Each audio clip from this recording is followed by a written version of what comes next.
Coming up next. You're not going to do very well at a university or probably at any sort of managerial kind of a role or management role if you're constantly having to rely on sort of your position of authority to get something done. The Job Talk podcast shares stories from people who are passionate and love what they do in their careers. Through conversation, we explore their careers, past work experiences, and the education that got them to where they are now. We are putting together a Career Crisis Ultimate interview series. We are asking experts to give their best advice and guidance around work anxiety, career pressures, career goal setting, and ultimately, career transformation.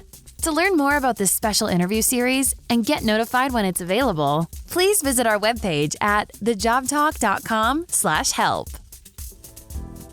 This is the shortened version from our in-depth conversation. Please visit thejobtalk.com to find the full episode. Today's guest is Chris Lonsdale. Here's our Job Talk with the Senior Academic Administrator. What kind of advice could you give somebody that would like to follow your career path and end up in a position like yours? The people who do well in academia are curious and they follow things that really interest them. They tend not to, thankfully, get into this career for the money. They get in it because they're really interested in the topic. And the best ones, I think, follow that curiosity and have an innate or learned appreciation for passing on that passion for something to other people, so to their students.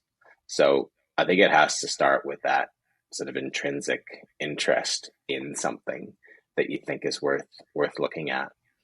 And then if you can find a way to make sure that the thing that you're looking at is interesting and has some benefit for society, then I think that'll help sustain you. So that's sort of how to be in academia. And then if you wanted to be in management in academia, I probably have to think about that one a little bit more. I'm not sure. I think probably the biggest thing you could do is really develop your listening skills and your negotiating skills and your influencing skills. You're not going to do very well at a university or probably at any sort of managerial kind of a role or management role if you're constantly having to rely on sort of your position of authority to get something done. What surprises have you experienced throughout your career? And I'm wondering if maybe one of the surprises is you didn't continue a career based right on psychology or sports psychology. Yeah. Look, I mean, I think if you'd asked sort of 23-year-old me if I'd be doing this, maybe the management thing, actually, I think I probably wouldn't have been that surprised. I mean, I remember really early on, even as a PhD student, talking to the dean of our faculty and sort of thinking that would be pretty interesting. But yeah, I probably would have been a little bit surprised, I think. If you'd asked high school me, I would have been really surprised because I was pretty certain I was going to end up in medicine. If I think about what academia and universities were like when I started, I mean, the internet wasn't even a thing. So, I mean, the rate of which we can create knowledge and transfer knowledge across the world, I mean, that's just incredible. I mean, we had card catalogs when I started university. Yeah. Microfiche, that kind of thing. I mean, like that's clearly the most surprising thing. I mean, now, I remember the very first, and actually it was the only one I ever did, but the very first article I ever published, like I printed it and sent it in the mail. And that's just unfathomable now. The exchange of ideas is so fast, and the opportunity to collaborate with somebody that you've never met on the other side of the world. I mean, it happens all the time. You just email somebody out of the blue and say, "Hey, I'm interested in this. Would you be interested in looking at that with me?" And a lot of the times they say yes. And just I couldn't even imagine that when I started my career. So yeah, that's probably the most surprising thing. But that's the same for so many industries, I'm sure. Yeah.